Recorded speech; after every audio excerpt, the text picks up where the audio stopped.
بسم اللہ الرحمن الرحیم۔ سورۃ بقرہ کی تفسیر کر رہے ہیں ہم۔ اگلی آیت دیکھیں گے سل بنی اسرائیل کم آتینہم۔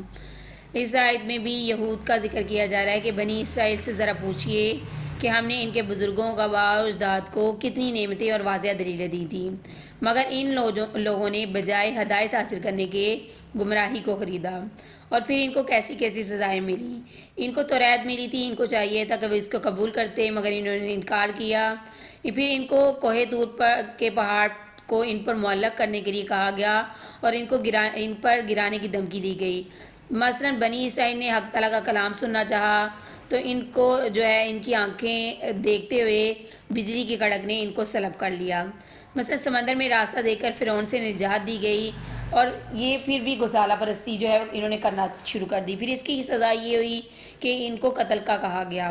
من و سلوہ ان پر نازل کیا گیا تو بجائے شکر ادا کرنے کے، بغیر مشقت کے ان کو روزی ملتی تھی، یہ اس کو توڑنے لگے اور وہ مالوں کو جمع کرنے لگے، اور پھر وہ سڑنے لگا۔ پھر اس کے علاوہ ان کو کھیتی باڑی کی مصیبت جب ان کے سر پر پڑی اور انبیاء علیہ السلام کا سلسلہ ان میں جاری رہا، تو یہ بجائے اس کو غنیمت جاننے کے، انہوں نے انبیاء کو بھی قتل کرنا شروع کر دیا، جس کی ان کو بہت زیادہ سزا ملی۔ ان سے سلطنت و حکومت وہ چھین لی گئی، اور بہت سے واقعات ایسے ہیں جو سورۃ بقرہ میں ان کے مذکور ہیں۔ اور اللہ تعالیٰ کا قانون بھی یہ ہے کہ جو شخص اللہ کی ایسی بڑی نعمت جو اللہ تعالیٰ واضح دلائل کے ساتھ اس کو دے اور اس تک پہنچ بھی جائے، وہ بجائے اللہ کا شکر ادا کرنے کے اور ہدایت حاصل کرنے کے الٹا گمراہ بنا رہے، تو پھر ایسے شخص کو اللہ تعالیٰ سزا دیتے ہیں۔ یہ سزا دنیا میں تو ہوتی ہی ہے اور آخرت میں بھی ضرور ہوگی۔ اللہ تعالیٰ یہاں اپنا ایک قانون بھی بیان فرما رہا ہے کہ جو شخص اللہ کی نعمت کو جان بوجھ کر بدلتا ہے، پھر اللہ تعالیٰ بھی اس کو وہ ہدایت نصیب نہیں کرتے، اور پھر وہ سزا کا ہی مرتکب ہوتا ہے۔